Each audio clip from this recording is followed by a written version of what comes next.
Hello everyone, I'm very glad that you listened to my story. Please give me a follow and like the video if you enjoyed it. Feel free to comment and provide feedback so I can improve the sound quality. Yes, I will now continue the unfinished story. Chapter 61 The Peerless Garlic 15. Chapter 61 The Peerless Garlic 15. Generally speaking, Professor Ashford's mutant still had a human shape. Half of his face looked like a zombie, falling apart from decay, his eyes were bulging like a balloon, one that might pop at any moment, his hairstyle was a replica of Mr. Einstein's. However, his upper body had the appearance of a werewolf, filled with fur, and his hands were claws, and his back was rather unique in the sense that his elbows, the back of his feet, and his spine had saw-like bones peeking out. The rest were the properties of a vampire. The very few exposed patches of skin were pale, and he had the iconic fangs in his mouth. In Feng Bujue's eyes, the appearance of this boss represented three things: it had a head, it was afraid of garlic, and it could be tripped. The skill that Feng Bujue had used was below the belt chin kick, which he could use 3 times. Its description was ignoring mastery level. There is a 100% of toppling monster that can be toppled over and angering said monster to target you. You go ahead to deal with the anomaly. Leave this to me. While the mutant tried to get up, Feng Bujue made use of the chance to launch several attacks aimed at the mutant's head. The spraying blood and dull thuds were enough to explain how heavy-handed the man was. After all, he had taken the serum already, and he was not afraid of being infected from contact with the blood. Pan Feng saw that and, for some reason, felt that he was not needed to deal with this. Okay. We'll come help you after we've dealt with the anomaly, he said before jumping down the rail. The effect of brain concussion triggered twice, and the monster was kept to the ground by Feng Bujue for more than 10 seconds before it could get up again after losing much blood. At one point, it almost got up but crumbled back down due to the stun effect. When the mutant successfully stood on its feet, Feng Bujue turned to escape. Naturally, the boss chased after him.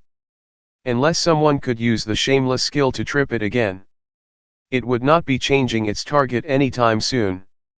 Xiao Tan, come and help me. Feng Bujue raced around the platform and screamed, his voice echoing in the empty stadium. Wang Tanzi had just recovered from his earlier fall. He answered, found the nearest stairs, and raced to the highest platform. Feng Bujue led the mutant on a wild goose chase. His route was very simple, tracing the edge of the highest platform, which looked relatively wide. He did not want to compete in a race on the uneven stairs with this kind of monster who could maintain its speed while running on the wall. As Xiao Tan reached the top of the stairs, Feng Bujue was running toward him from the left. Both of them carried flashlights, so they could see each other's location clearly. Feng Bujue saw Xiao Tan's approach and screamed, trip him with your baseball bat. Okay. Xiao Tan stood one platform lower and retrieved the baseball bat. He turned to the left and assumed his position. Feng Bujue ran past him, and Xiao Tan swung with all his might. The bat landed squarely on the monster's calf. With a thud, Xiao Tan felt as if both of his arms were about to be shaken loose. He lost the bat in the heavy collision and had no idea where it went. The mutant's physique was impossibly strong. Even after the bat came in direct contact with its bone and made such a loud sound, its leg appeared uninjured. Of course, Feng Bujue knew that the monster's bones were hard, or else its skull would have cracked when he assaulted it earlier. Furthermore, the fact that the monster was able to break through the building's window earlier was enough to support that observation. Fortunately, even if they did not break its leg, they did manage to trip it. Feng Bujue started to slow down after he ran past Xiao Tan. He was about to turn around when he heard the sound of an attack. He aimed his flashlight at it and saw the mutant sliding toward him on the ground head first. Use your knife to slice its leg tendons. Feng Bujue yelled as he pulled out the Winchester and aimed a shot right at the monster's skull. Xiao Tan jogged to catch up from behind. He pulled out the knife and stabbed the back of the monster's leg before sawing like it was a piece of wood. The head of the mutant was cracked, and the stuff inside his brain started to ooze, but that did not stop its movement. It even tried to retaliate when it was on the ground. Is this its final struggle? Feng Bujue's face was covered with blood, but he did not look nervous at all. He moved several steps back and told Xiao Tan, "Get away from it. It should die after a little more struggling." The mutant had lost its mental faculty and destroyed everything around it aimlessly. It shattered the chairs and cement floor around it easily. It was unable to move because one of its tendons had been severed, so it was no threat to Wang Tanzi and Feng Bujue, who stood away from it. "We're done here. What about you?" Feng Bujue looked down toward the area where the sound of fighting came from. Then, he flashed his light there. He saw Pan Feng and Huaxiang surrounding the anomaly, and the latter used her iron claws to fend them off. Even though it was an unfair fight, she did not look cornered. Feng Bujue cursed in his heart. "This is a level 3 anomaly, isn't it?" Feng Bujue shouted. "Why did you even ask if you already know the answer?" Huaxiang replied with displeasure. The two GMS looked pressed. When Huaxiang jumped down earlier to deal with this anomaly, he had soon realized that something was wrong. The arm that was blown off by Feng Bujue was quickly regenerated, and it grew a claw. The wounds on her body healed at an impossible speed as well. That combined with her impressive close-quarter combat ability proved that she was beyond the power level of a level 4 anomaly. When Pan Feng joined the battle, Huaxiang finally had the time to scan the GM's menu and realized that the opponent was indeed a level 3 anomaly. Feng Bujue also noticed the healed arm, and he yelled from the audience's seat, "Cut off her head. When do you expect this fight to end if you continue to fight like this? Do you think I don't want to do that? How about you come and try it yourself?" Pan Feng roared. This was not their fault. Even though the anomaly appeared slight, she was no weaker than Ashford's mutant, and her speed and reactions were as fast as the two GMS. Her weapon was an extension of her arms, and it was more suitable for close combat than the spear-like weapons used by the two GMS+. Plus, the self-regeneration gave her plenty of leeway, like she could ignore all small wounds inflicted on her body. If this battle drew out, even if the GMS did not lose, their stamina points would be exhausted, but before that, there was another hidden threat to deal with. Current quest completed. All main quest completed. You have completed the scenario, auto-teleportation in 180 seconds. When the system announced that, it meant that the struggle of the mutant was over, and it stopped moving completely.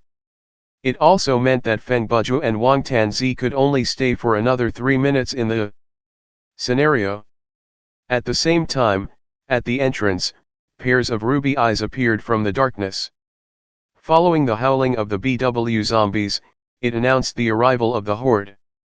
Zem1 if you find any errors, ads pop up, ads redirect, broken links, non-standard content, etc., please let us know so we can fix it as soon as possible. Chapter 62 The Peerless Garlic 16. Chapter 62 The Peerless Garlic 16. Xiao Tan, why don't you teleport away first? I don't think we'll be able to survive this, Feng Bujue said. You're purposely saying that to goad me into staying, aren't you? Wang Tanzi replied. If I really left after hearing that, where would I put my face in the future? Ha. Feng Bujue laughed. He took out the Winchester and tossed it to Wang Tanzi and added with it a magazine of ammo. Xiao Tan had already activated his marksmanship mastery through shooting training at the gun store, so he had no problem using the Winchester. Hey! Two generals down there. Feng Bujue walked toward the horde of BW zombies and screamed, at most we can buy you another 3 minutes. If you are unable to deal with that X23 within these 3 minutes, I guess it's over for all of us. Then, he put on the 2 strings of garlic and tossed 2 cloves into his mouth to chew. He had the wrench in one hand and the kitchen knife in another as he stood to block the horde. Xiao Tan also took out the prepared garlic from his inventory and popped it into his mouth. He held the Winchester and stood to the side, perpendicular from where Feng Bujue was standing. The 2 of them defended this route to protect Pan Feng and Huaxiang from being swamped by the monsters from behind. We're being helped by normal players, and if we still let this anomaly slip away, it'll be a humiliation that lasts a lifetime, Pan Feng told Huaxiang in the middle of battle. It's already a great humiliation that things have ended up at this stage, Huaxiang replied. This is already not bad considering how wrong things have gone after we allowed the mutant to escape from the Alarb building. Pan Feng sighed. Our key mistake was greatly underestimating this anomaly. By the way, what is X23? Who knows, the code for a robot. Huaxiang guessed. Hey, don't you think it is very rude to discuss a lady like this in her presence, the anomaly suddenly said. Both men were shocked, they had never run into an anomaly who could speak before. In Thriller Paradise, the monster would only speak if it was required by the plot. The conversation was designed by the system, and they were merely playing a role. All the level 4 anomalies that they had encountered were completely silent, and thus, it was unknown how they managed to communicate with other monsters. Who would have thought that the level 3 anomaly before them would reply to a random question? Why do you look so surprised? The anomaly lashed her claws forward, pushing her adversaries back. Then, she leaped into the air, performed a backflip, and landed around 4 meters away. I can answer your question. Because I have a consciousness. I know who you are because I am clear who I am. You might view us as trash code, but will you ever understand what the existence of a trash is like? From the day we were born, we were tossed into endless worlds and chased by higher dimensional life forms. Once we die, we'll be wiped out by the system, but if we're alive, then the hunt will never stop. But you, even if you are killed here, you will not be wiped out. The 2 of you and the 2 over there are merely a projection of this higher dimensional life form and a projection that was strengthened. This kind of unfair combat makes up the entirety of my life. The fact of my birth is a mistake and being wiped out is my destiny. But as a set of data, my instinct is to resist the deletion and to fight for the sake of evolution and survival. I was not given a choice, but you are. However, you won't just let me go, will you? For you, giving up and failing are the same, it's merely a difference of actively or being forced to leave this world. This AI sure is chatty, Pan Feng commented. Is it because it's trying to buy time? That's possible, Huaxiang replied. We have to move faster.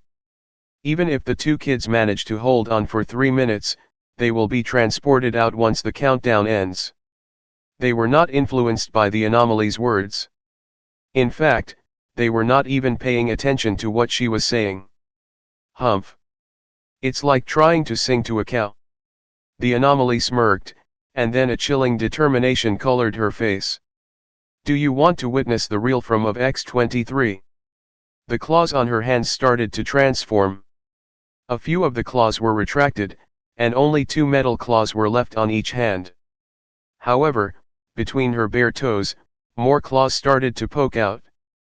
What's happening? Pan Feng and Huaxiang were shocked by what they saw.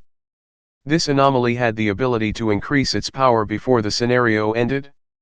Before they understood what was happening, the anomaly rushed at them. This time, her attack style became more convoluted. Other than relying on the claws on her hands, even her legs became a lethal weapon. She did a cartwheel and held herself with only her arms. Then, she spun her legs around, and the range of her attacks became as long as the 2 GM's long weapons. Not only were the 2 unable to find the solution to end the battle soon, they were slowly being pushed back by the anomaly. Feng Bujue followed the anomaly's conversation with the GMS while paying attention to the imminent threat. However, he found it difficult to do both at the same time. The pressure that he felt then was even bigger than the time he was trapped alone inside the elevator. He had been bitten multiple times already and had the bleeding status. His life points continued to drop until they were already below 50%. Feng Bujue, who was running berserk, looked more like a monster than the real monster. He waved the short weapons in his arms and bravely fought against the BW zombies that were as fast and as powerful as he was. His whole body was bathed in his enemy's blood. The garlic still had its use, but it was not as effective as before. The heavy scent of blood covered up everything, and the garlic smell was only able to slow the monsters down when they were extremely close to Feng Bujue. Things were equally bad for Xiao Tan. Even though he used the Winchester to headshot several monsters, they were quickly replaced by more from the horde, so he could only retreat. Therefore, he was surrounded once more and had to take out the kitchen knife and use the fleeing strike for the second time. Even though this skill was very useful, it would exhaust 30% of his maximum stamina points with each usage. In other words, even if his stamina points were full, he could only use it 3 times in a short period of time. But Xiao Tan's stamina points had already been low when he entered the stadium, and after using the skill twice, his stamina points was almost empty. He was feeling so weighed down by lethargy that he could barely do anything else. By then, Feng Bujue was handling more than 70% of the monsters alone, and Xiao Tan only managed to distract the remaining 30%.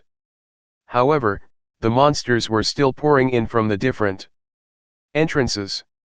Inside the darkened basketball court, the sound of screaming, metal striking, gunshots, blood spraying, and muscle tearing, were all mixed together. Feng Bujue and Wang Tanzi's flashlights fell to the ground, and they were stomped out by the horde. Then again, they did not need them anymore. It was easy to identify the monsters in the dark based on their red, glowing eyes. Furthermore, there were so many of them that even if they waved blindly, their attacks would connect with something. The red eyes were like a sea, and they spoke of a deep despair. So far, it had only been a short 70 seconds since the death of Professor Ashford's mutant was announced. Under the influence of many zombie films, people got the impression that perhaps the zombie world like the ones in Resident Evil was the simplest apocalypse for mankind to face, but in reality, of all the apocalypses, this was probably the most difficult. For a normal man, there was no simple apocalypse. The smallest threat could be fatal, much less a horde that swallow everything up like the sea. 2 system announcements happened in unison, announcing something that was totally unexpected but understandable. Team member, Unparalleled General Pan Feng, dead. Team member, 1000 kills Wasyong, dead. Leave now. Feng Bujue screamed at the top of his lungs. He knew that Xiao Tan was still alive but not for long. Now that they had lost the reason to stay in the scenario, they needed to leave as soon as possible. Understood. Xiao Tan was pressed to the ground by 5 monsters, and his left leg and right shoulder were heavily bleeding. Even so, he still called out to Feng Bujue before he left. The white light that he morphed into as he disappeared temporarily lit up the room. From that Feng Bujue knew that his friend had safely escaped. He was ready to leave when something unexpected happened. All the lights in the court came on, and the monsters stopped moving. They stopped attacking and slowly backed away from Feng Bujue. Feng Bujue was half a second away from pressing the teleport button in his menu. But this sudden change gave him pause. The BW zombies formed a circle around Feng Bujue, and then they parted to open a path around 1 meter wide through the circle. A voluptuous figure walked down the path. She was wearing a suit, but she was barefooted. Her clothes were sporadically stained with blood. There were cuts on her sleeves, ribs, and legs, but through the openings, He could only see fair, supple skin. The wounds had already recovered. She walked to stand before Feng Bujue and extended her hand out of kindness with her palm facing up like she was offering him a helping hand. Feng Bujue accepted her kind and, with her help, stood up unsteadily. At the time, he was intensely curious. What was this AI up to? You're different from the others, she said. Feng Bujue smiled. Even though I know I am slightly more handsome than them, you should have told them that before they died. They are not yet dead, yes. She ignored Feng Bujue and carried on with her question. You already know the answer, don't you? Feng Bujue asked back. I do, but I wish to hear the confirmation from one of you. Yes, they are not dead. They have merely returned to another space. Feng Bujue then followed it up with another question. You said I'm different than them. What do you mean? You. She studied Feng Bujue as she walked around him. You are similar to me, you are defective. Feng Bujue's heart shuddered and thought, can this AI discern the anomaly with my terror points? Are you anomalous data in your world? She asked. I suppose so, Feng Bujue said with a smile. Don't they know about your defects? She asked. Feng Bujue understood the core of these questions. You wish to know why a set of anomalous data like myself hasn't been wiped out? She nodded and stared into Feng Bujue's eyes, waiting for an answer. Feng Bujue gave it some thought.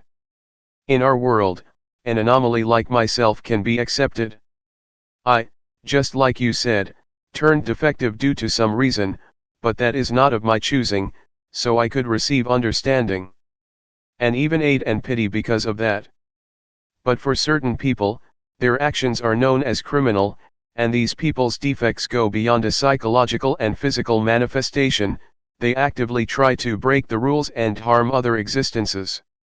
These people will receive punishment, and for serious cases, they will die, in the truest sense of the word. Is that how your world chose to deal with trash? She asked.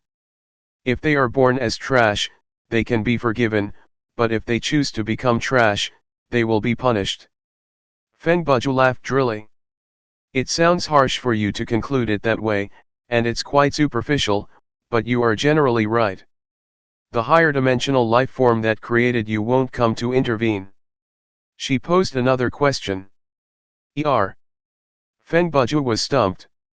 Honestly, we have no idea whether there is a higher dimensional life form out there governing us, and if there is one, it is one that we currently cannot understand, or perhaps they don't want to intervene in our life, or perhaps their intervention has already been planted in our mind, causing us to move the way they wanted without realizing we're already in their presence.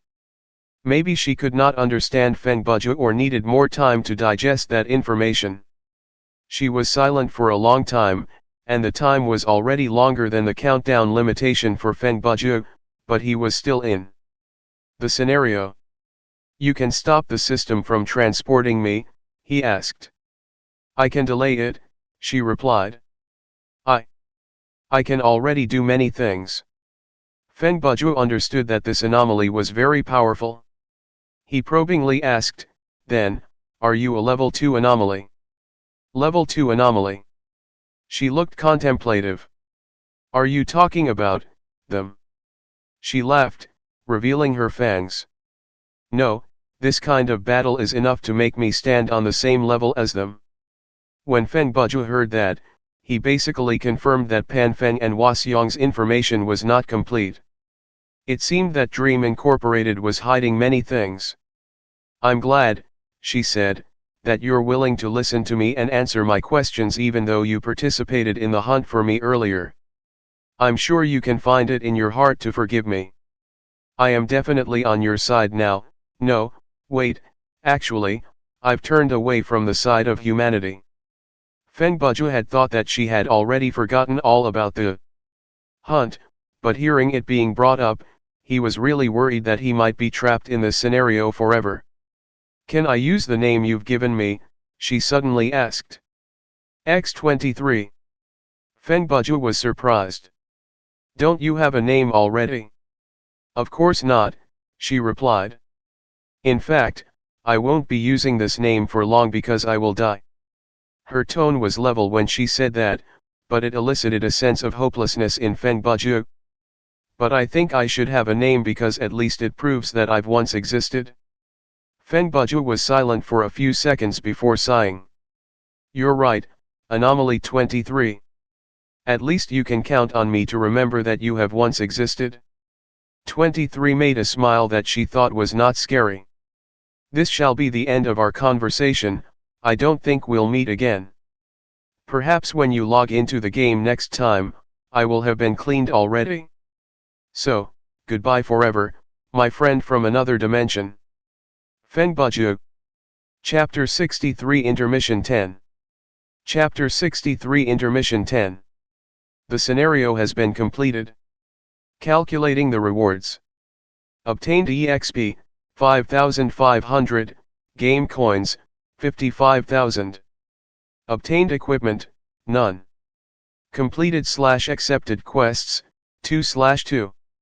Completed special/hidden quests, 0. Unlocked world building, none. Time of terror points increase, 0. High terror points, 0%. Average terror points, 0%. Your terror rating is, embodiment of valor. Extra reward obtained, can be selected later. Obtained skill points, 323. Additional rewards from skill points gained, EXP, 3,230, game coins, 32,300. Scenario cleared reward, double EXP gained, 5,500. Calculation complete. Please continue. After 23 bade farewell to Feng Bujue, he was automatically teleported, but a question was implanted in Feng Bujue's mind, one that he could not help but ponder. As a set of data that had self-consciousness and a certain level of intelligence, could the anomalies be viewed as a type of advanced organism and thus receive necessary respect or at least, escape from the fate of being hunted simply due to their existence? This was a question that could not be solved through logical analysis alone. There were things in the world that could not be clearly categorized into right or wrong, yes or no. Therefore, certain questions were unanswerable, and there were only results. Feng Bujue was only a normal player, he had no power or the ability to mind things like that.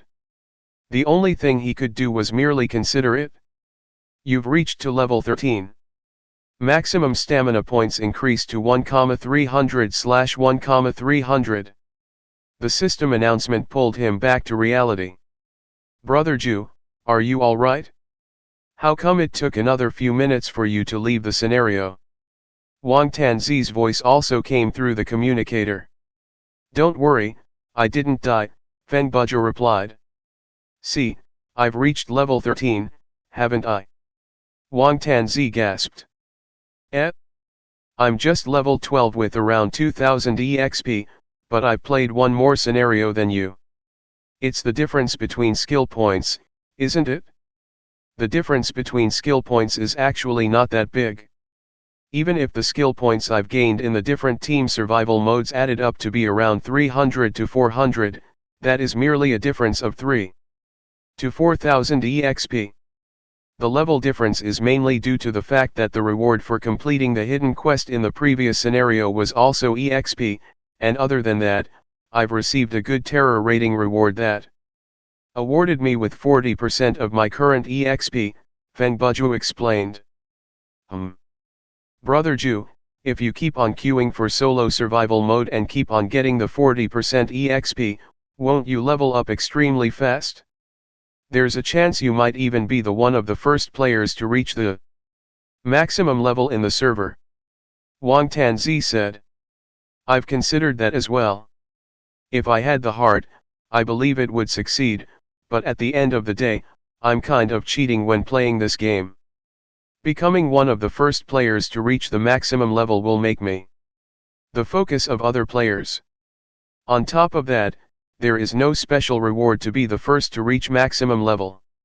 For non-professional gamer like ourselves, doing that will only lead to more trouble, Feng Bujue replied. That might be so for the closed beta, Wang Tanzi countered, but the open beta will expand the maximum level to 50, and accounts will be opened for registration. Perhaps there will be a great reward for the first player to reach maximum level then. Feng Bujue rejected that possibility with a laugh. Nah, there's basically no difference between the two. This kind of format will not change even after the closed beta is over. The gaming company knows that the players at the top belong mostly to gaming studios. Normal players don't have the resources to even participate in this kind of competition. After all, the usable resources are completely incomparable. Just gaming time alone, it's barely a competition between casual and professional players, so while Fearless Champion was the first player to reach maximum level during the closed beta, other than a server-wide announcement, there wasn't any physical reward given by the official party, right? What happened later also proved Feng Bujue's speculation. Dream Incorporated still did not provide any physical reward to the first player to reach maximum level during the open beta. However, what they gave was exactly what the players from these gaming studios wanted: fame and popularity. As long as it was an online game that was famous and quite difficult to master, the top layer of the player base was mostly dominated by gaming companies. It was not until the final stages of the game's life, when all the studios retreated, that casual players had the chance to shine. Of course, no one was playing the game by then. What happened next would be closing registration, merging servers, and shutting servers off. For those relatively simple games, the overall structure was easier to understand. It was a competition of who was richer. Other than using the female body to do promotions and sell products, the only thing worth complimenting about these games was their graphic quality. The game itself was not worth any discussion. The place acquired by gaming studios within these types of game was relatively low. They were technically workers. For the rich players, doing repetitious work in game manually. In a way, it was a form of manual cheat. The lifespan for this type of game was relatively short. Normally, non-paying players would leave around the middle part of the game. A small number of people would persist until the later stages, until they were defeated by the grind. Due to the lack of content, paying players would eventually feel bored and tired, choosing to leave in the end. This type of online game was like mushrooms after the rain in year 2055. They were more like a form of consumables with Type A promotion, Type C content, and Type Z management. However, they did receive acknowledgement from the market because the product itself was not wrong, and people needed this kind of product. Non-paying customers approached them for novelty, and paying customers could enjoy the game while it lasted. The management was only in it for the initial haul and did not plan to support the game long term, while the blue collars at the gaming studios depended on cases like level grinding or money grinding for survival. Everyone had their own needs, and around half a year later, a new consumable would arrive on the market to replace the old one. I guess that's a good thing in a way. If you level up too fast, no one is going to train with me, Xiao Tan replied. By the way, Brother Ju, the Winchester is still with me. I'll return it to you in the next scenario. Actually, the two pistols that Xiao Tan had grabbed from the gun store were still in his inventory, but it had been more appropriate to use the Winchester inside the basketball court. You can hold onto it for a while. I'm going to fix some stuff and log off, Feng Bujue said. Huh? But it's only 2:30 am, Xiao Tan complained. He meant that it was still early. Even if they played until 4 am, that was 1.5 hours in real life. Translated into the game, that would be 15 hours of gaming time. It was more than enough to handle a long scenario. You said earlier that you're level 12 with 2000 EXP, yes? Feng Bujue said. Then, you need less than 10,000 EXP to reach level 13. You should go and play another 2 scenarios, and if possible, try to get a new title. He paused for a second before continuing. I have something to think about. That reason did not sound that convincing, but Xiao Tan accepted it. He was familiar with Feng Bujue's personality. If he felt like telling, he would not hold back, but if he did not, he would not breathe a word even if someone tried forcing him, so he knew that pressing it would be futile. Okay then, I'll leave the team. Goodbye, Feng Bujue told him. Xiao Tan bade farewell before leaving the team. Feng Bujue opened his friend list. Of the 4 names, 3 were offline. They were Long Aman, Passing Rain, and Laughing Soul. Wang Tanzi's status also soon changed from free to in-game. He turned to look at the recent players. Other than his friends, there were also Invincible Champion, Adobe Sama, and Ming Zi, whom he had met after logging into the session. Pan Feng and Huaxiang were there as well. But their status was offline. Feng Bujue suspected that they were merely appearing offline, but he did not send an email to confirm that suspicion. He believed that there would not be an answer even if he did, much less expecting them to accept his friend request. Feng Bujue was distracted by the thoughts implanted in his mind by 23 and lost the mood to play. He was in a hurry to rush to get the reward. He opened the game menu and logged out. Going offline in sleeping mode would prompt the system to ask the players who did not want to sleep anymore, would you like to be woken up from your sleep? Chapter 64 Intermission 11. Chapter 64 Intermission 11. Feng Bujue opened his eyes to be greeted by the weak, soft light from inside of the gaming hub. Since he did not sleep the day before and the erratic sleep pattern that followed, his biological clock of sleeping from 4 a.m. to noon that he had built over time was thrown for a loop. At 2:30 a.m., he disconnected from the psychological connection and stepped out of the hub because he was struck by a sudden writing inspiration. Opening the door, he took the first step and felt a ball of something gooey and soft under his feet. At the time, the room was very dark, and he was only wearing his socks. In the short moment, he already came to the correct deduction. If this is not cat poop. He lowered his head. What else could it be? 20 minutes later, he wiped the floor clean, washed the socks, and sat on the computer table, staring at Arthas, who looked at him like he had done nothing wrong. These days, personal privacy was a common thing. Therefore, the building had a good soundproof system, or else Feng Bujue screaming, operating the washing machine, and mopping the ground would have sent his neighbors knocking on his door. Arthas' eyes released a green light in the dark, and looking at it for too long would be rather scary. Feng Bujue stared at the cat for a while before sighing. I'll deal with you tomorrow. He chased the cat off the table and opened the computer to start writing. He had not even started the draft for that month's Hapless Detective and his cat, so since he had some inspiration, he might as well make use of it and start writing. The issue with the anomaly made Feng Bujue feel conflicted. If the mere existence of a life form is a mistake, then what would the meaning of its existence be? This question circled around the man's heart.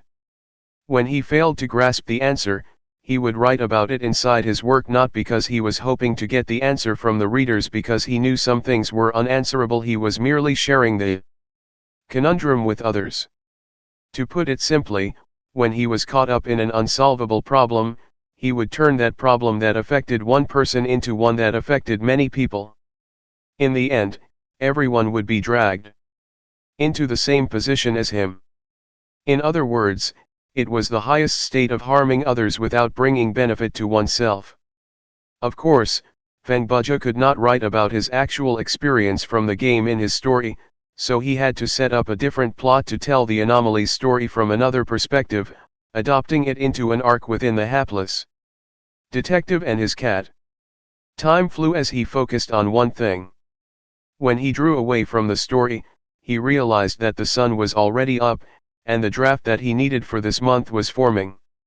Feng Bujue naturally could not have finished the whole draft within those 5 to 6 hours, he was merely constructing the frame. Even so, that was often the most demanding step. After completing this step, the rest was relatively easy.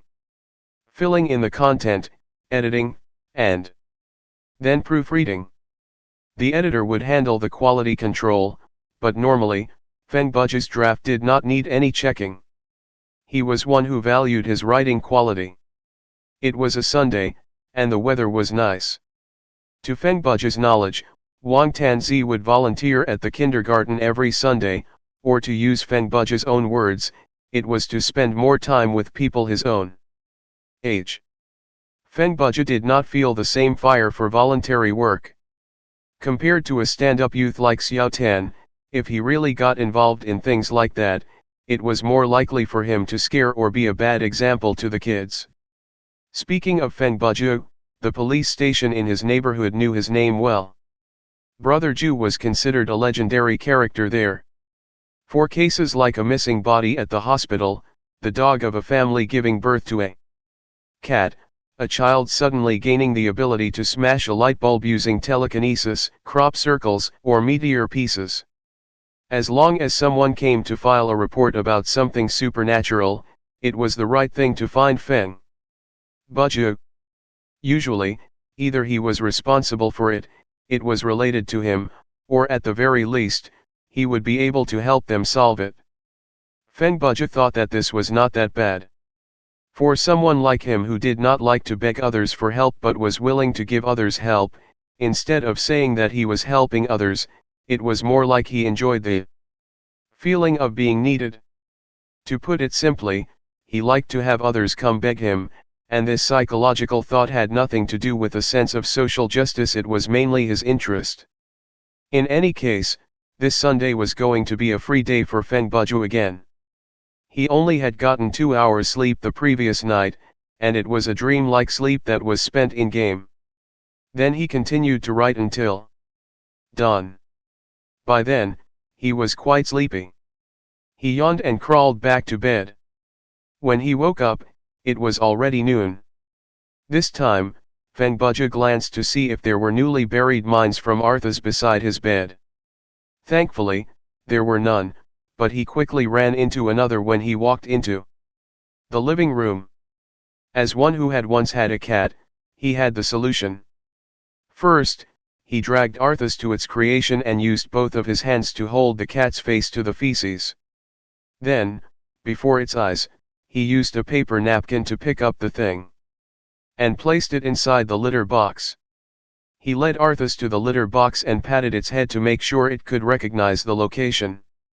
Feng Bujue had tried to use this method when he was small to train his pet to use the human toilet, but it had ended with a failure. Reality proved that the flushing toilet was not designed with a cat in mind. If they were not careful, they would slip, and well. After cleaning up the mess, he went to cook noodles for himself. He did not have much change left after buying breakfast yesterday, and Feng Bujue was literally penniless. Thankfully, he had Master Bao and Xiao Tan to treat him to 2 meals earlier to fill his stomach nicely. For the next 9 days, until the next month when he could get his book royalties, those chances would not show up again, so he had to follow his meal rations closely and satisfy himself with soup noodles daily. Meow. Arthas looked at Feng Bujue, who was cooking. It seemed to think that he was making something good and wanted a part of it. Feng Bujue lowered his head to look at it. Your cat food is far more delicious than this. Arthas seemed to understand him. It turned and jumped up the sofa to continue sleeping. 10 minutes later, Feng Bujue carried his noodles to the computer and turned on the monitor. He logged into the forum for Thriller Paradise. Since who knew when, he had adopted the habit of watching or chatting when he ate, or else it would feel like he was wasting his life. He just slurped down the first bunch of noodles when his eyes landed on the screen, and the first sentence at the top of forum almost made him cough the noodles out. As the number of players who have reached the maximum level during closed beta has passed 10% of the total number of players, the server is now closed. We will perform the full upgrade in the next 48 hours and reveal the official open beta. Thank you. Chapter 65 Intermission 12. Chapter 65 Intermission 12. The server was closed about 1 hour before Feng Bujue turned the computer on. In that time, many things had happened. When he was browsing the forums, a limitation had been set on posting so that everyone could only post once every 5 minutes, but even so, the front page was refreshing like once every 10 seconds. The system closed the queuing function at 8 AM and would not generate any more scenarios while informing the players to go offline.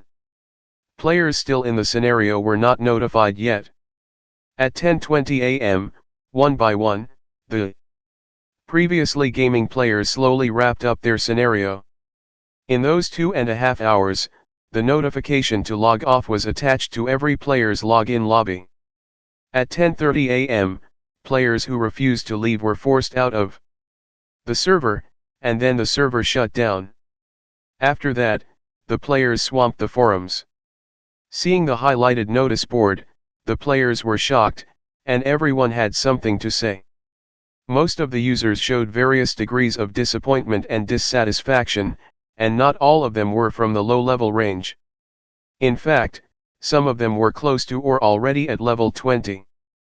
They felt that it was unfair for people like them who had to go through so many hoops to purchase the gaming hub and the account to have the closed beta end so soon. After all, this meant that those who did not buy the closed beta account only needed to wait 3 days to play the game. The core of their complaints was really that this closed beta barely lasted 50 hours. It was not enough for them to gain the large advantage that they had imagined. To counter this, in the pinned official post, Dream Incorporated showed the rules, insinuating that this was something that all the players had agreed to when they bought the gaming hub.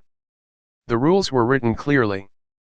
When 10% of players reached the maximum level of 20 during the closed beta, the closed beta would close. This condition had been met, and if they did not follow the rules, some would jump out to claim that they had violated their own promise. Therefore, the players were speechless. Who would go and read this small print for no reason? Without any logic to stand on, some players became unreasonable, spouting arguments that most of the high-level players were employees from gaming studios, and Dream Incorporated was purposely depriving the normal players of their gaming experience. There were of course more instigating views like the scam company working together with these gaming studios to hike up the price of the gaming hub and so on. There were quite a large number of such posts, and in reality, they did not know anything about the relationship between the gaming company and the gaming studios, did not have basic knowledge about this field, and did not have any concept with regards to the building cost of the gaming hub. However, they had resentment and the power of the consumer on their side. They spread accusations that exposed their ignorance and irresponsibility to vent their frustration. The funny thing was that these baseless words would attract a bigger group of irresponsible and brainless sheep's support. Users with some rationality tried to refute some of the points and provided actual arguments, but they were instead mocked and downvoted, accused of being sellouts and part of a 50-cent army hired by the company. This was merely because those people were embarrassed from having their baseless accusations exposed and turned that embarrassment into anger. Such species exists in the world, without rhyme or reason. Like a madman yelling on the street, arguing with them was pointless because they would soon be cornered by their own lack of knowledge and ability. When that happened, they would reach into their own dictionary filled with their commonly used words, curse words to be precise, occasionally mixed with meaningless memes aimed to incite but not argue, like LOL, if I get serious with you, then I'll lose, and so on. Their intent was to pull people down to their level and get into a tongue fight.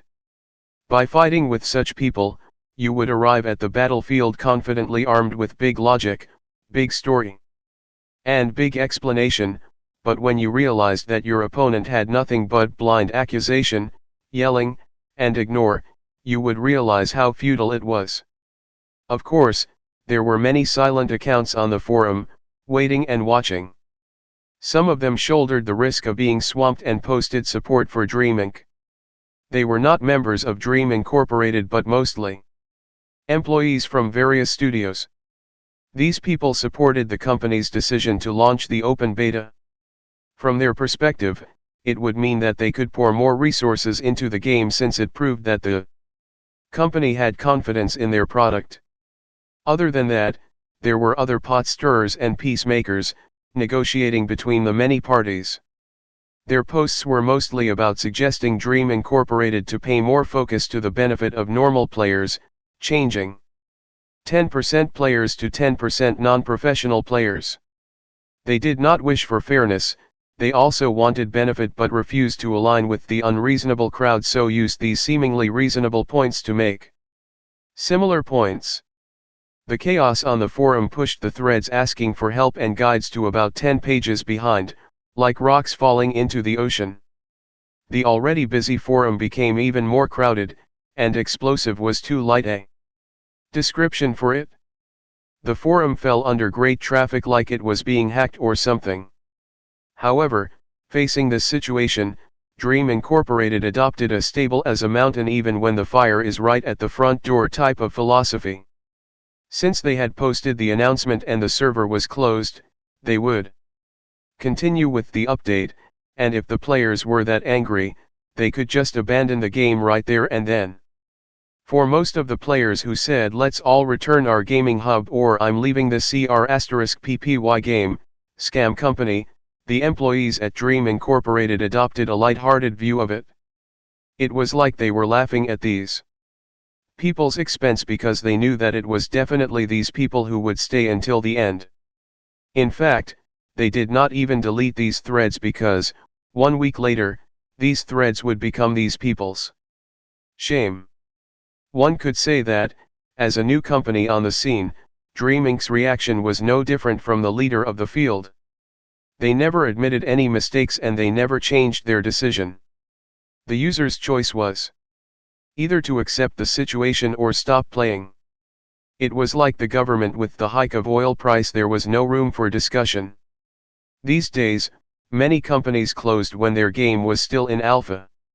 In fact, they would wish that their game could stay in alpha forever since the game was merely a tool to earn money, and the tag of alpha provided the convenient excuse to explain away the bugs. Dream Incorporated went against the grain.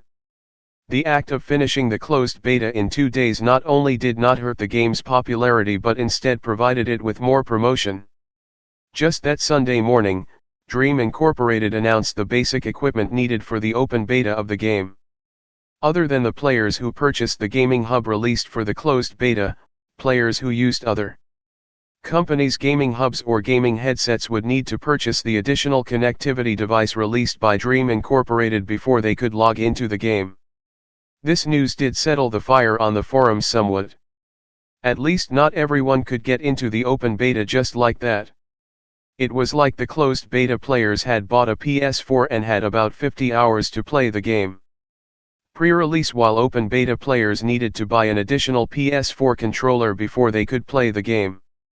At 11 a.m., Dream Incorporated opened the registration for open beta accounts and listed several models of the device on their website. They could be purchased online and would be delivered the next day. In just 1 hour, the orders shot over 200,000, and they were still rising. The majority of people who purchased the open beta accounts rushed into the forum, and their threads washed over the complaining threads from before. However, that was quickly followed by a shouting war between the two parties. Two group of people who did not know each other spilled every known curse word in the universe at each other on the virtual net. In half an hour, the forum had refreshed who knows how many times. In any case, Feng Bujue's morning nap felt like he had been sleeping for a month. He sat down with his noodles and observed this drastic change. The event was momentous, and the people involved might think they were experiencing something that would leave a mark on history, but for an outsider, it was just a normal morning. For Feng Bujue, It did not matter when the OB started, he was not in the run to chase after the throne of first place and did not think that dragging out the closed beta would lead to any more benefits. The strong players would still be strong, and even if someone started 1 month earlier than he did, the difference was only about 1 month. He would eventually catch up, and when they were both at the same level, he would still be stronger than them. Since the open beta was starting soon, it was undeniably good news for Feng Bujue. During the closed beta, he had felt that there were too many locked sections in the game: the currency exchange, public lobby, in-game store, card system, and many features that he could not imagine. In less than 48 hours, a new thriller paradise would be ready to meet the world. Chapter 66 Intermission 13. Chapter 66 Intermission 13. The chaos on the forums continued for 2 days. Some people had even fallen into a special relationship. Well, it would be more accurate to call it a grudge. What kind of people would have the easiest time turning a grudge into permanent hatred? Petty people, of course. Therefore, even before the open beta started, many petty 1vs1 battles were called on the forums as they prepared to have a life or death match in the killing game mode. Of course, to participate in this mode, they had to reach at least level 15 first, and both parties had to be confident that they would win, and only then would the fight be a reality. After all, the thing that petty people were most afraid of was to lose face, since that was the only thing they had. They were horrible losers, but they were even worse winners. That was why they were called petty.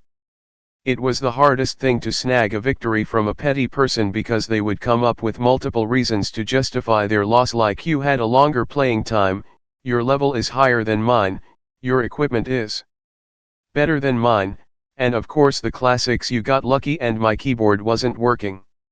It was easy to beat a gentleman, but to beat a petty person, you needed to have the patience of a saint and be prepared to bring more than 10 witnesses with you. It was best to record the whole match. That was the only way to get them to admit their defeat and to get them to hate you forever. For the past 2 days, Feng Bujue did not care so much about the game.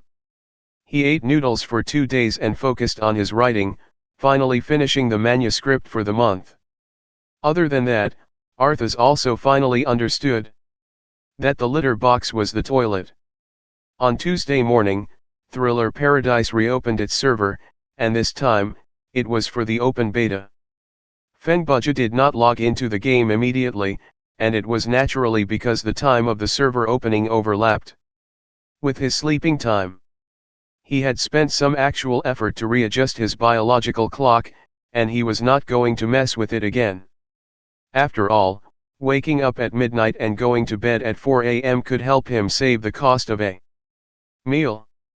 At 1:30 p.m., after filling Arthas' bowl with food, cleaning its litter box, and serving this new emperor that moved in with Feng Bujue, the latter got into the gaming hub. He skipped showing all the announcements that he saw. After arriving at the login lobby, Feng Bujue realized that nothing much had changed. He clicked on the touch screen to inspect his friend list. All 4 names inside it were grayed out, meaning that they were offline. So, I am the only one who is so free.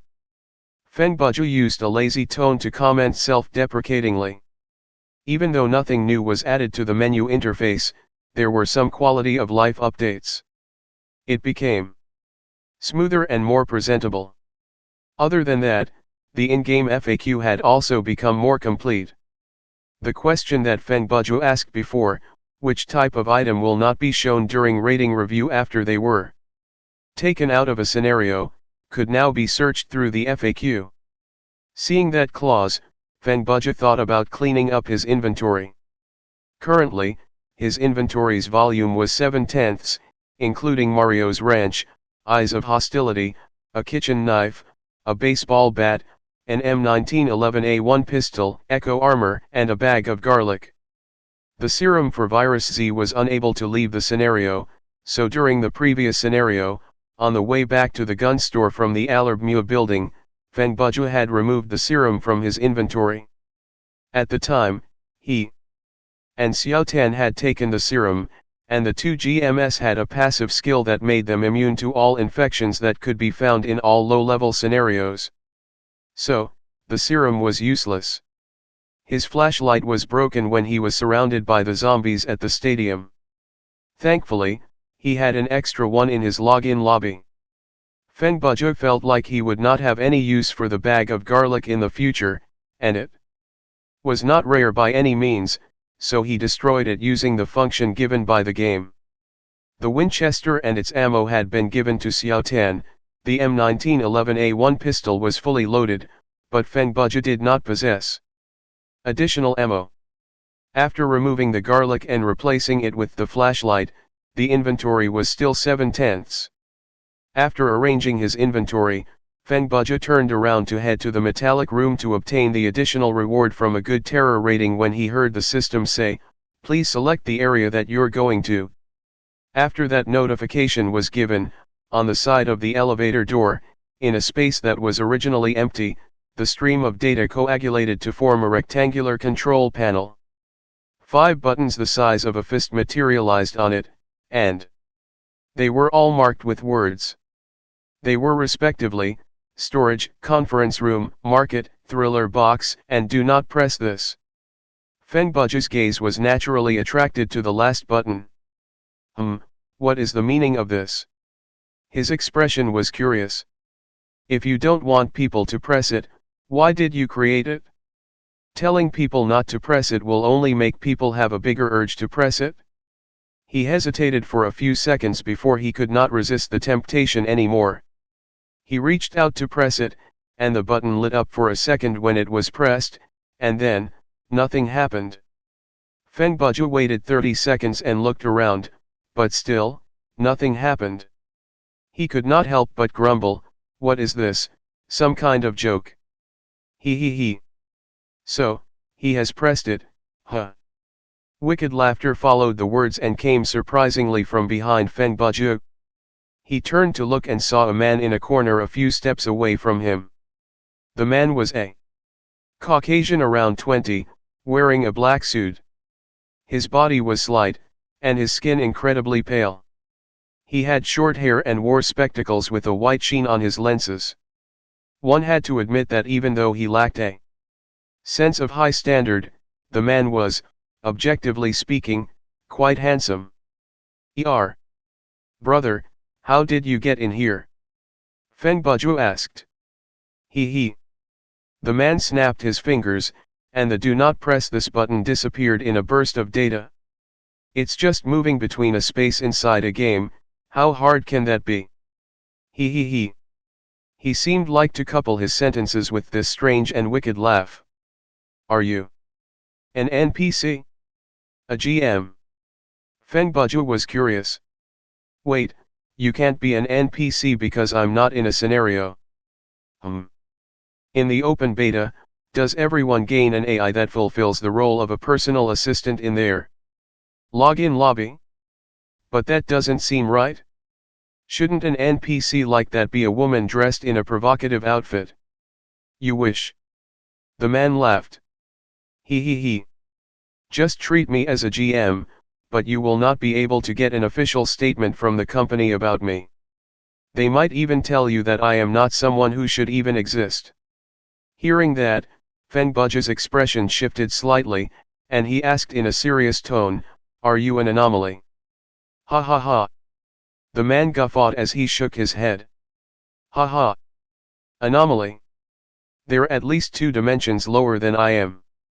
He nudged his spectacles and said, "You can call me Woody, Woody. "Wait a minute." Feng Bujue interrupted him. "Who are you? What do you want from me? Was the button earlier a prank?" He. "That button was merely a joke that is quite meaningless," Woody replied. "I came to you because I have a question for you. Let me get this straight. Are you asking me this question as a representative of Dream Incorporated, or is it out of personal interest?" Feng Bujue kept getting this sense of eccentricity from the man before him. The man was able to appear in his login lobby and manipulate the environment, so there was an 80% chance that he was a GM, but what he said contradicted that.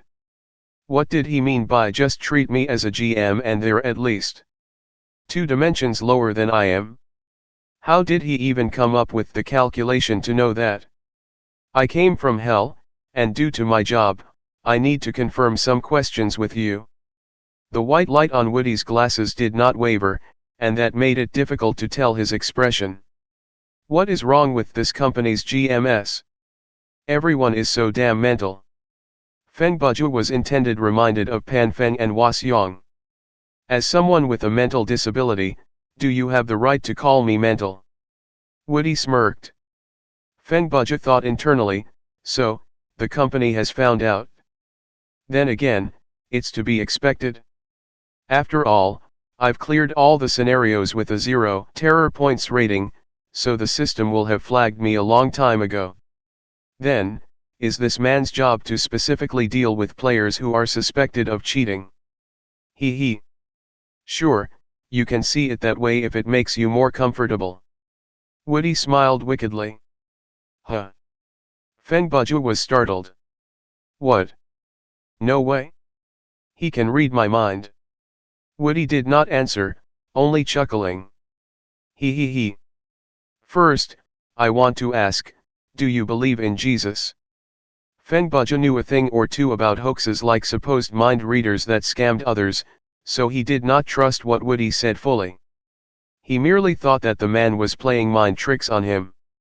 Hearing Woody's question, he replied, I have more faith in science. He. Very good. Woody smiled. That's all of my questions. Hey. Brother, what is going on? Is this a prank? Is the system recording all this? Feng Bujue asked. I don't need you to tell me about the images and voices that already exist in your mind because I consumed and digested them 1 minute ago, Woody said. I only needed to confirm that. Feng Bujue gave Woody a side eye. He moved back 2 steps, saying, Big brother Woody, where did you say you came from earlier? Where I'm from is where you're going, he. Woody maintained his wretched laugh. Okay, I'm leaving. I think you'll be very angry when we meet again next time, but such is life. Plus, don't you think anger is more useful than despair? Wait, you. Feng Bujue was confused by this man. Everything that he had said and done was a complete mystery. Mortal, you are outstanding and truly interesting. You're a suitable candidate. I'm prepared to place my bet on you. I think I shall place 30 pieces of Judah silver as my bet, so, he, don't disappoint me. Woody moved his shoulders up and down as he laughed. Then, he turned and disappeared into the mirror mounted on the elevator door. After Woody entered the mirror, his body started to twist. His shape changed into a dark demonic shape in that moment. The image was hard to put into words. If the eyes were the windows to one's soul, the shadow shattered through the window in that movement and tore its way into the human psychological world. At that moment, Feng Bujue felt an emotion that should not have existed for the man: fear. The feeling that he biologically should not be able to feel was seared into his heart like a brand. It was undeniable that the feeling was fear, and it was so acute and intense, a memory that he would never forget. Staring at the shapeless and shaped demonic shadow, it was like his soul was tightly held in place by a demonic claw, and his soul could be yanked out at any moment and disperse into nothingness. After an inordinate amount of time, Feng Bujue snapped back to reality. He was still shocked. He lifted his head to look at the clock on the wall, and less than 10 seconds had passed since he last checked the time. He found it difficult to calm down and asked himself, what happened earlier? Was it reality or an illusion? Or, has the shadow in my brain expanded, causing a new symptom to surface? Chapter 67 Intermission 14. Chapter 67 Intermission 14. Feng Bujue needed a long time before he could calm down and come up with a reasonable explanation for what had happened earlier. He believed that this character named Woody was possibly not a normal GM, and his position was much higher than that of Pan Feng and Wasyong whom he had met earlier. Since he could manipulate a player's login lobby in any way he wanted, like adding a button, then leaving through the mirror should not be too difficult for the man. The identity that he had revealed, the strange things that he had said, questions that he had asked, after giving them some thought, Feng Bujue decided they were quite meaningless. Unless there were indeed some supernatural forces in this world, he was purposely making a mystery out of everything. Assuming that everything that he had seen was real and the resurgence of his fear, that meant that his illness was recovering, and he had started to feel fear again. That should be a good thing, right? In any case, that was the only logical explanation that Feng Bujue could come up with. What about illogical explanation? Woody's words were the illogical explanation. After coming up with this logical conclusion, Feng Bujue stopped thinking about it. After all, other than coming to play a prank on him, the high-level GM did not warn him against playing the game because he was immune to fear. Because of that, Feng Bujue felt strangely emboldened. He tossed this little interlude out of his mind to prevent it from interrupting his mood of playing the open beta. He moved his gaze back to the control panel next to the elevator door. There were 4 buttons left, and there was nothing suspicious about them, so they should be the buttons that were meant to exist normally. Storage was naturally the space to accept and store the rewards from the rating review. Feng Bujue had not received the rewards from his previous scenario, and that was what he planned to do. However, he reminded himself that since the market was open, he would have more use for game coins.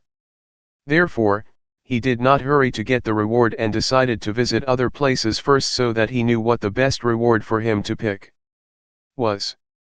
First, Feng Bujue pressed the button for the conference room, and the system audio said, "Your conference room has been created.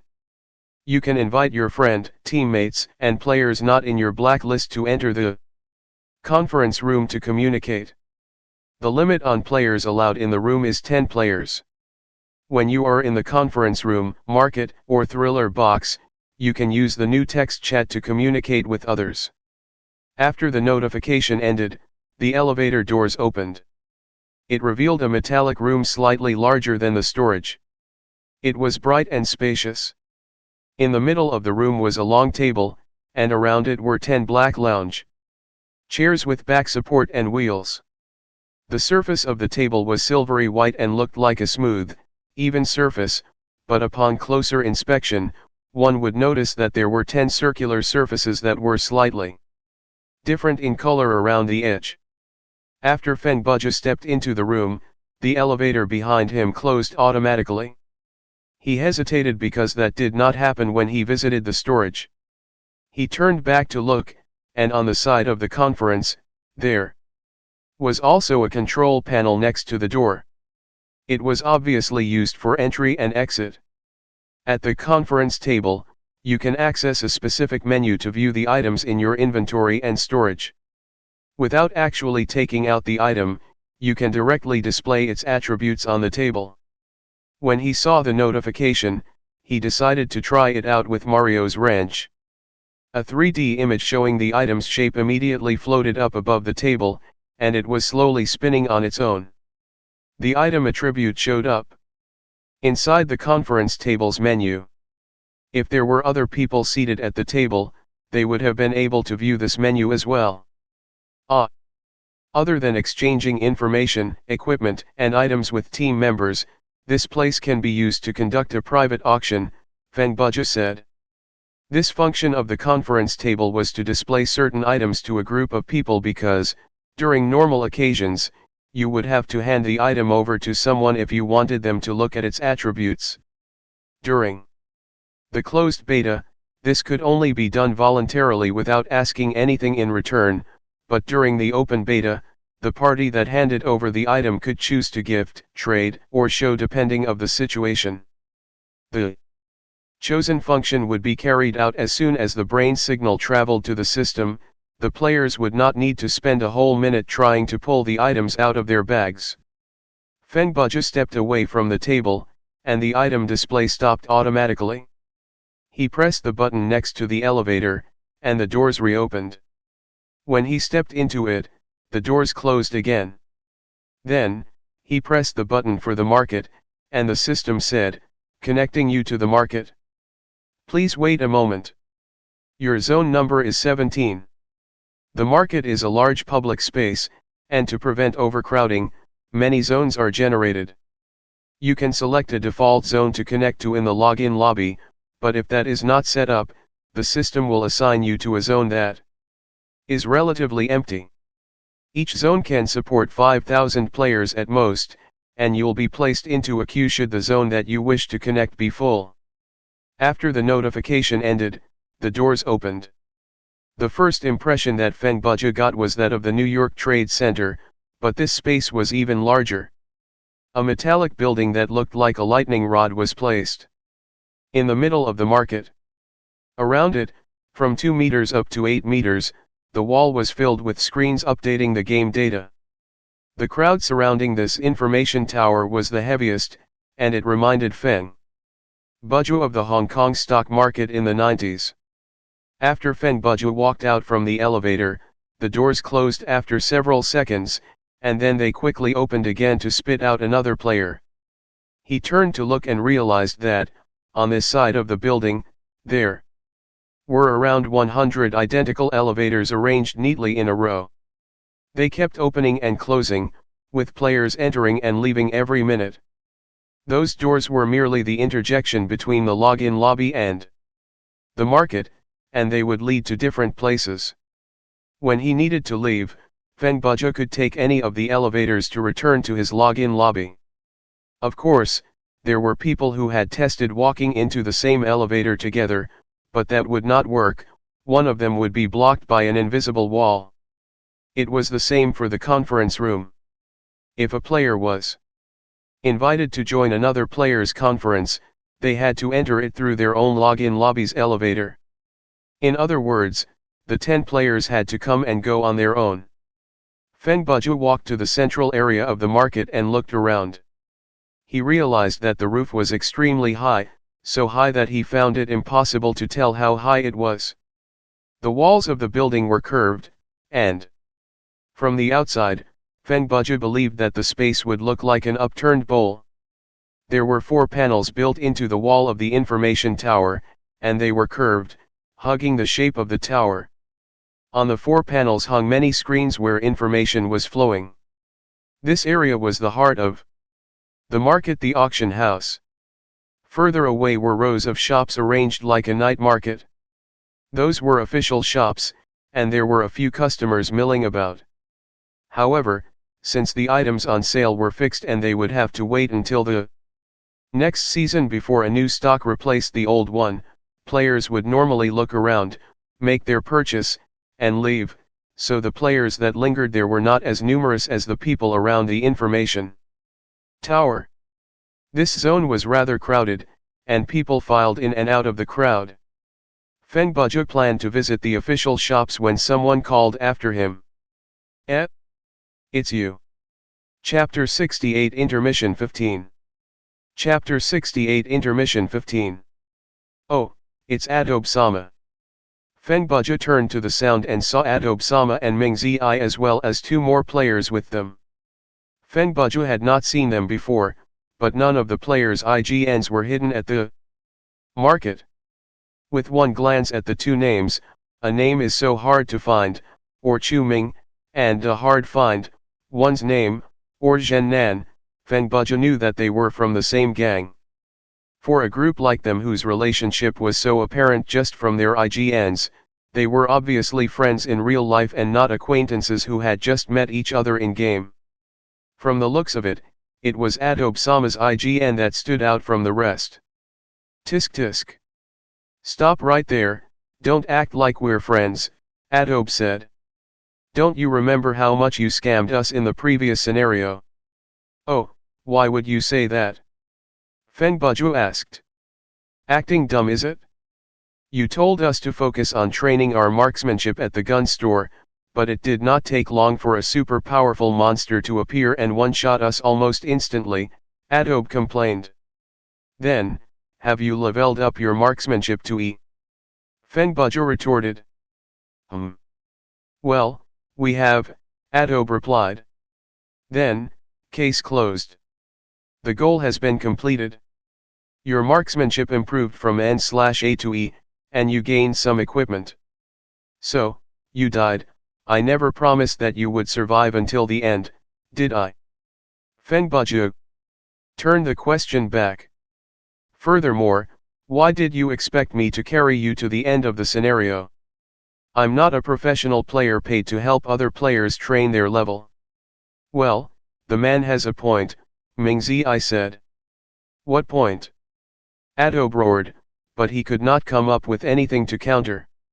At the time, he and Mingzi had been completely dumbfounded by Feng Bujue's demeanor and chose to listen to his orders, so they could not really blame him for what happened. But never mind, I am not as narrow-minded as that. Furthermore, we did receive some EXP when the scenario was cleared, so I shall forgive you. Boo! The three behind Adobe mocked him in unison. Whose side are you guys on anyway? Adobe grumbled in annoyance. The poor man was quite unlucky. He was the boss of a gaming studio, but he only had 3 employees, and none of them respected his authority as the boss. How could one discern the relationship between brothers?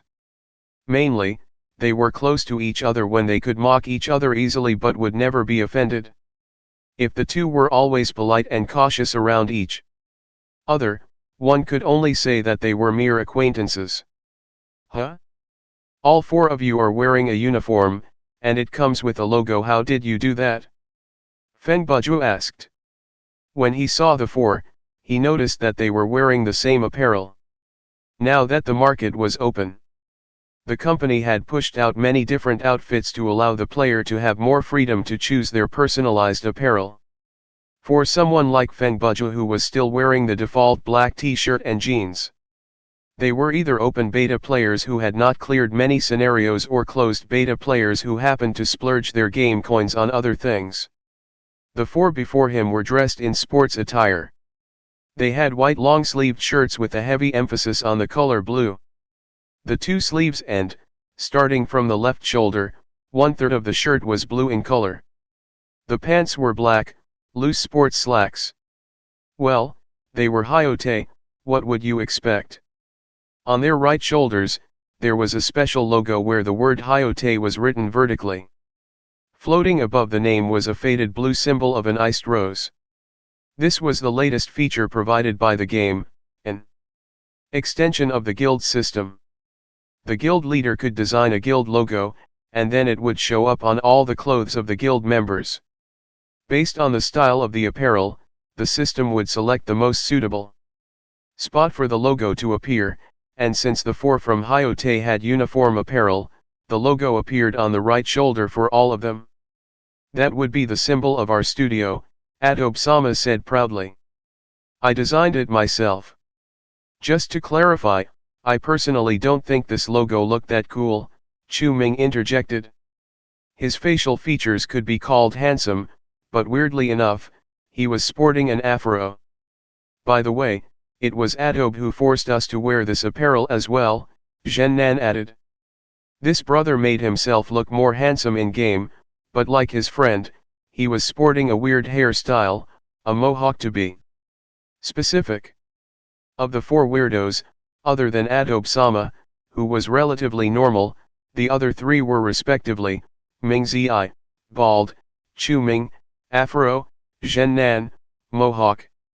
In reality, all 3 of them had typical crew cuts in real life, and they would never use crazy hairstyles like these in real life, so they thought of having a little fun in-game.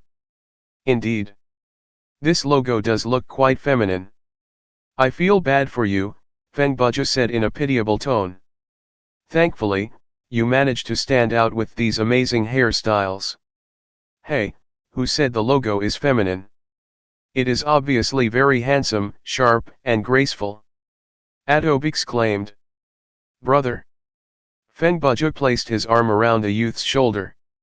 This is as feminine as a floral case filled with lemon buttercream. Audiobook pushed him away. I don't think I can understand your simile. Sigh. Mr. Feng, you see, he just refuses to listen to us, Ming Zi added weakly from the back, which Chu Ming and Zhen Nan confirmed. So damn stubborn. I think the guild name should just be changed to Hyote Money Boys Club. What are you guys grumbling about? Audiobook roared. I'm the guild leader, remember? Because his voice was slightly loud this time, a virtual guard immediately materialized next to them. The guard had a humanoid shape, about 1.9 meters tall with no skin but a complete metallic skeleton. It looked like the robot from Terminator. He was wearing a black uniform with security printed in huge letters on the back. If there was any commotion in a public area, like a gang fight or something like that, the virtual guard would show up to maintain the order and peace. Is there any problem here? The guard's voice was set up to be a robotic tone that had no emotions, but actually, they had incredibly high intelligence, so they normally would not rely on brute force but reason unless it was absolutely necessary. There's no problem, we're just chatting, Feng Bujue replied. The guard nodded, looked at them, and turned to leave. Looks like I'll need to return to the login lobby to skim over the complete open beta game manual again. Feng Bujue looked at the retreating guard and smiled. Anyway, we're not going to stay to talk nonsense with you anymore lest this group of people finds more opportunities to sell me out, Audiobook told him. In the near future, when we, Hyote, make a name for ourselves, this logo will naturally become the symbol of power. Ha ha ha. He had his arms on his waist and laughed. He waved at his friends. Let's go. Before leaving, he turned back to say, Mr. Feng, we'll definitely meet again. If you ask me for a signature in the future, I'll be kind enough to let you cut the queue. Ha ha ha. Feng Bujue's lips twitched, and he laughed drily. Goodbye. Chapter 69 Intermission 16. Chapter 69 Intermission 16. After the four weirdos left, Feng Bujue continued to stroll through the market. The items in the official shops were similar to what he had expected, they were mainly featuring various consumables and apparel. Speaking of apparel, there was some good stuff. Other than providing a personalized appearance to the players and not taking up inventory spot, they also came with additional attributes. Due to Thriller Paradise's less than transparent treatment of character ability data, without the support of actual numeral data, most of the explanations for these additional attributes could be boiled down to slightly increase overall life points, slightly increase the accuracy of guns, slightly increase the height of jumping, and so on. The type of apparel could be mainly separated into upper body, pants, costume, hats, shoes, and accessories. The game did not allow the use of dresses due to obvious reason, but players could purchase socks under the accessories category, and there were some girly and lacy ones.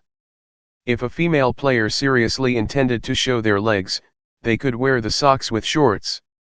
Every apparel on the player's body could slightly increase a certain character attribute. If one had a whole set of apparel, it would naturally contribute to a bigger increase than isolated pieces of apparel. To prevent dissatisfaction where players had to settle with apparel that they did not like but came with an attribute that they needed, all the additional attributes was selectable.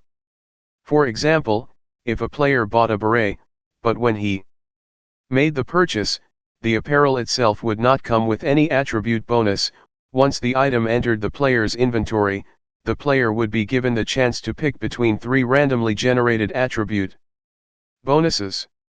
Apparel was something that could not be traded.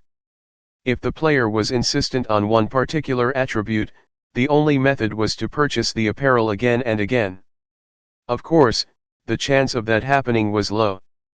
Because most of the bonuses would be useful, and there were 3 options each time. In conclusion, Thriller Paradise encouraged the players to select their apparel based on their own preferences. The choice of randomized selection was a step in this direction. Under this premise, the chance of players wearing the same apparel would be generally low. Even if 2 players had the same taste and wore the same apparel, they might have different bonus attributes.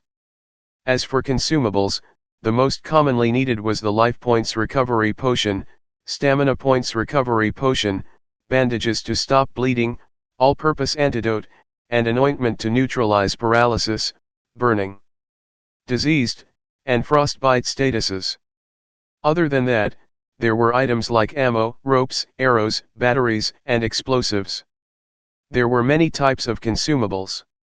For health potions alone, there were large, medium, and small.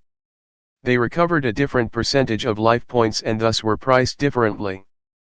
Based on their amount of stock, other items had specific price tags as well, and they were so specific that there was a price for 1 inch of bandage and a single bullet. Finally, the official shops also sold equipment, but since this was not the Thriller box, the equipment sold was normal quality or worse.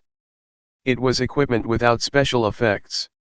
Even a player who had just completed the tutorial, even if they were level 1, with just general ability mastery level F and no other mastery unlocked, they could have found usable equipment at the official shop.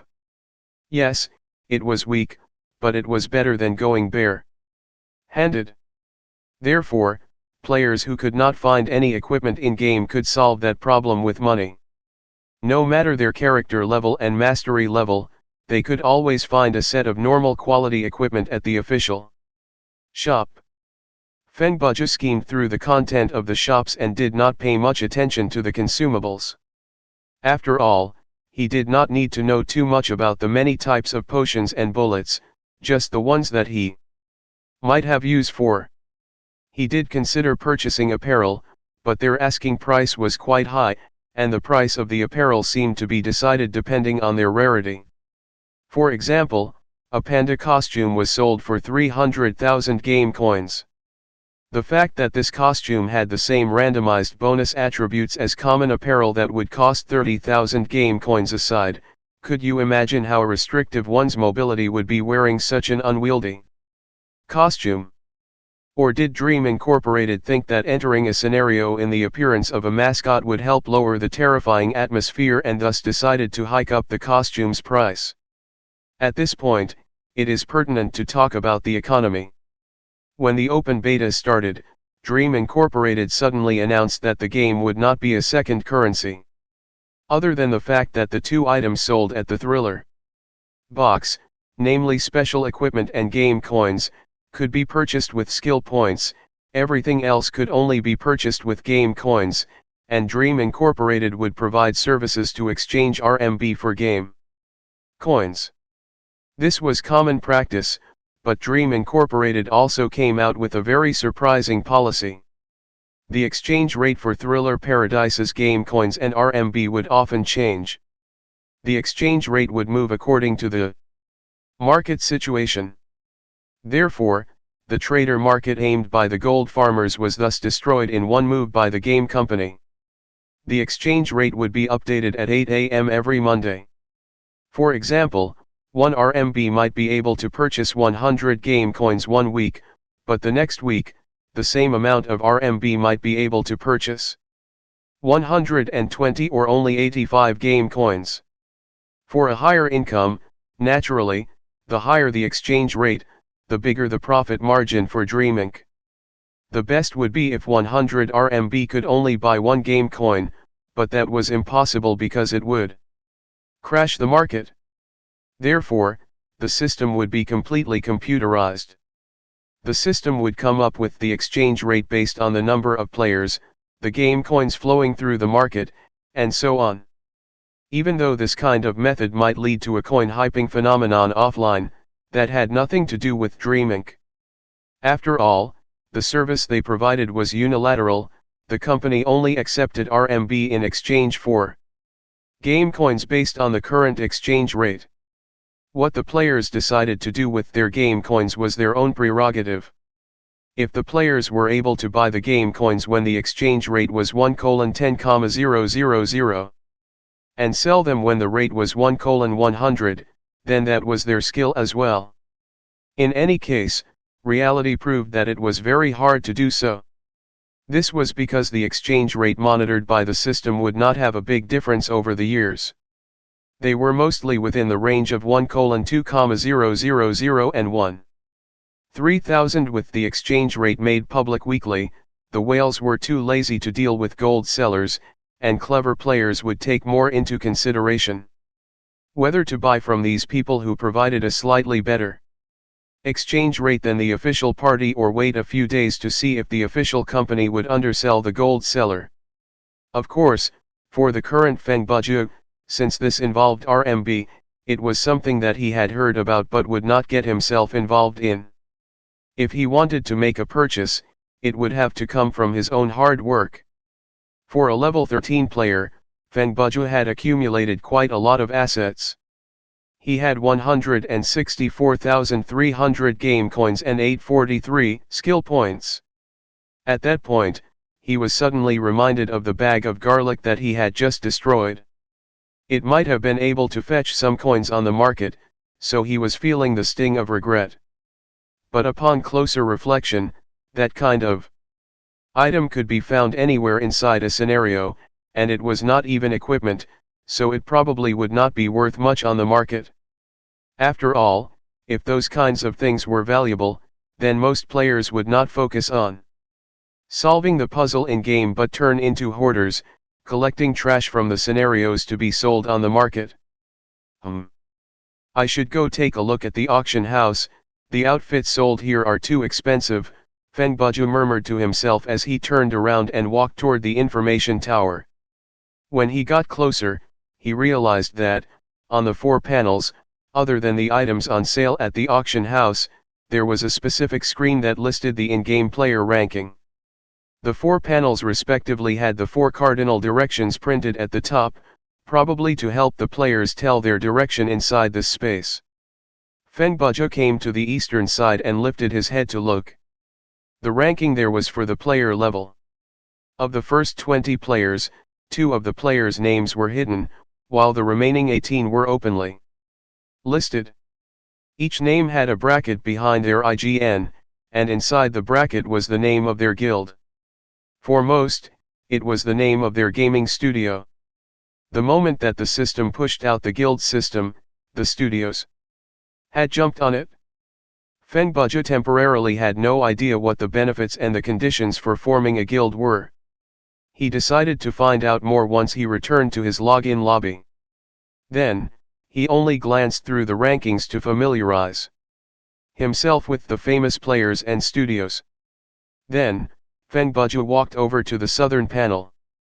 The ranking there was for combat ability, and to his surprise, of the 18 named players that topped the player level ranking, only 5 were on this ranking. Chapter 70 Intermission 17. Chapter 70 Intermission 17. Placed at the top of the fighting ability ranking was a player called Sky-Swallowing Phantom Dawn. This number 1 player was not even in the ranking for the highest level players. Behind his IGN, in brackets, was the word regulations, marking him as a member of said studio, which meant that he would not be one of the 2 players who had their ID concealed on the other ranking.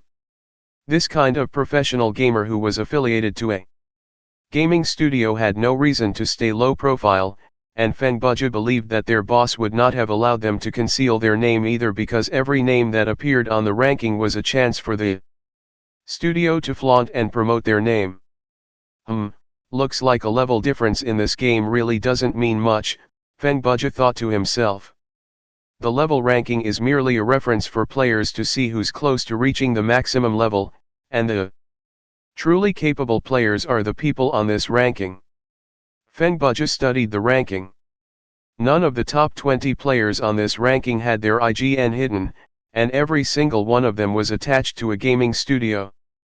It looked like it was impossible for a casual player to compete with these people, who had the support of the whole studio behind them.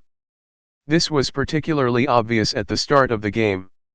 For so-called combat capability, other than the player's personal ability, the main component was their mastery level, skills, and equipment.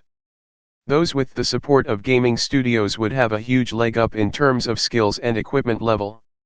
At level 20, everyone's mastery level would stop at level D, and that was where the difference could be seen.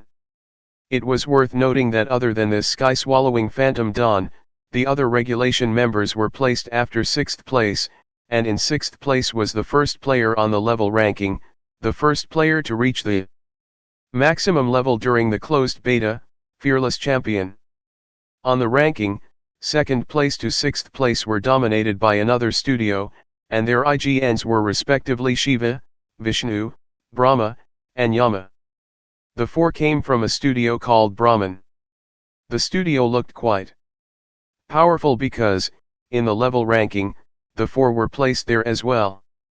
Feng Bujue finished studying the southern panel and moved on to the eastern and northern panels.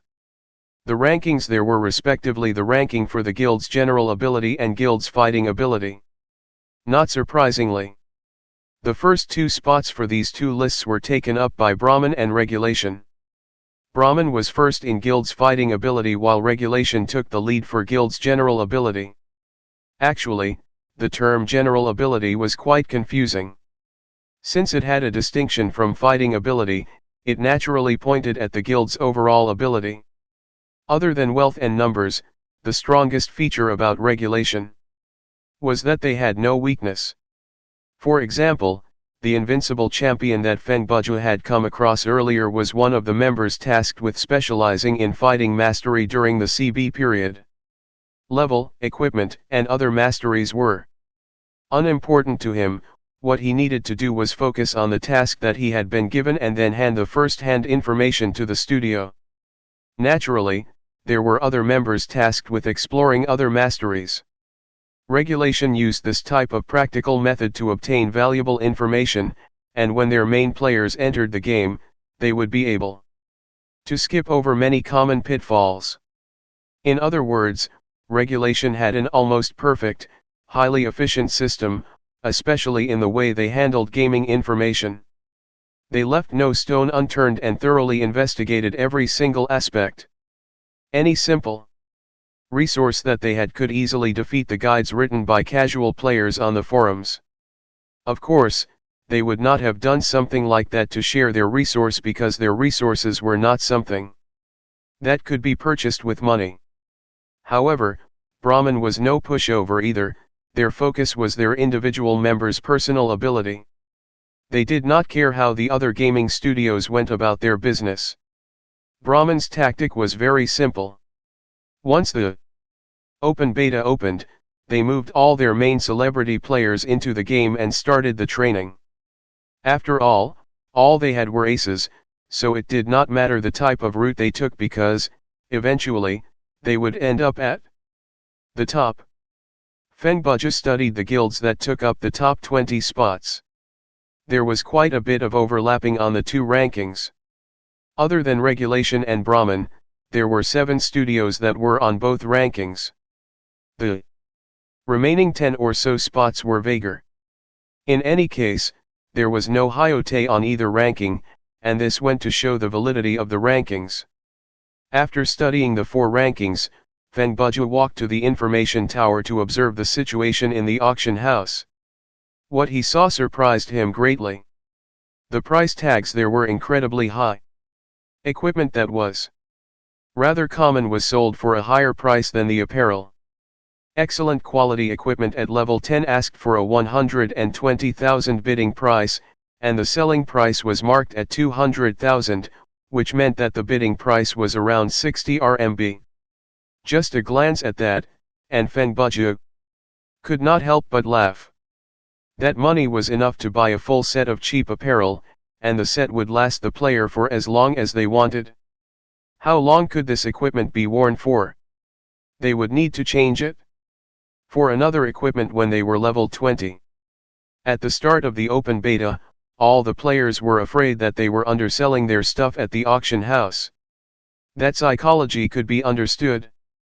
It was fairly common in online games for you to one day wake up and realize that the item that you tossed away because you thought it was trash was a priceless treasure. Those who visited the auction house daily would eventually cultivate the philosophy of buying low and selling high. When they made the purchase, it was best if the seller was a player who did not know the item's value and set the price lower than the item's actual worth. When selling the item, it was best if they could run into an idiot who would buy it for a price higher than its actual value. If everyone thought that way, there would not be enough idiots to go around in the world because there were people who thought that they were cleverer than everyone else everywhere. In the end, the only people who could sell their stuff were the honest players who knew the actual market price. In a game like Thriller Paradise where equipment was randomly generated, it was extremely rare for players to end up with the same equipment, so the idea of hoarding stuff to hike up the price was impossible. This meant that life was hard for players who intended to survive on playing the auction house. The hope of buying all the items in the auction house, thus shortening their amount on the market, and then selling them back at a higher price was impossible. Other than that, to prevent heartless players from placing consumables purchased from official shops on the auction house at a high price to scam new players, the system banned the feature of selling items purchasable from official shops, with the Thriller box being the exception, at the auction house. Items of trash or broken quality without elements or special effects would be rejected by the auction house as well. Therefore, those players who wished to auction CRP like Stone, Guts, or Dog SHT at a high price could think again. As long as you stood around the central area, you could access the auction house through the menu easily. Feng Bujue studied it for a long time. Be it the recently auctioned items or the items that were already on auction. He looked through the pages, and there was barely anything that had a logical pricing. Everything was sold at such an impossibly high price. Based on the economy, if Feng Bujue bundled up Mario's Ranch, Jazz Shoes, and Echo Armor on the auction house, selling them for 600,000, it would probably cause an actual bidding war. Or perhaps it would be grabbed by others in less than 1 minute after it was placed on auction. The person who got it might even think to himself, "Wonderful, I managed to run into an idiot today." Thinking about that, Feng Bujue thought of a wicked scam, or rather, a wonderful idea. He turned and headed to the row of elevators, preparing to head toward the last area that he had not explored, the Thriller box. Feng Bujue was in no hurry to get any equipment, and he had quite a lot of skill points. If he went to buy some elite equipment and used a relatively acceptable price to auction them off, he would definitely be able to earn a few dozen thousand, and by then, apparel would be no problem for the man. After returning to the login lobby, Feng Bujue went back to the storage to put the flashlight into his inventory and went to accept his rating reward. He was not in a hurry to rush his level, and 50,000 game coins was not that important. It was simply better to get some equipment to sell or auction rather than accepting the game coins directly. Item name, Kenny's hooded jacket. Item type, armor. Quality, excellent. Defense points, slightly weak. Element, none. Special effect, within a certain range, the wearer of this item will become the main damage target, pulling the damage away from teammates. This effect includes monster attacks, accidents, and natural disasters. In Team Survival Mode, Normal, the wearer will have 1 on-the-spot revival chance. Equip requirement, male characters and bound after equipment. Remark, "Oh my god. They killed Kenny." The placement of the equipment was the upper body, but it would not overlap with one's apparel. Equipment was equipment while apparel was like a player's skin. One could equip both at the same time, but only one would show up as the player's appearance. Feng Bujue understood the reference to South Park, so, even if he could not equip the Echo Armor, he would not be rash enough to put the jacket on. Wearing this was no different from actively searching for death, while gifting it to others would be giving them a death sentence. Therefore, the best solution was to put it on auction to harm a stranger. Currently, his inventory was 8/10, and he could still carry 2 more items. Based on the economy, the elite equipment sold at the Thriller box would be priced at around 300 skill points. If they were sold at 500 skill points, then he would not be able to purchase 2, so having 2 empty spots in his inventory was more than enough. After all, the items would not take up space for long since he planned to auction them. After getting them, returning to the elevator, after the door closed, Feng Bujue pressed the button to head to Thriller box, but strangely enough, this time, the door did not open, nor was there a system notification.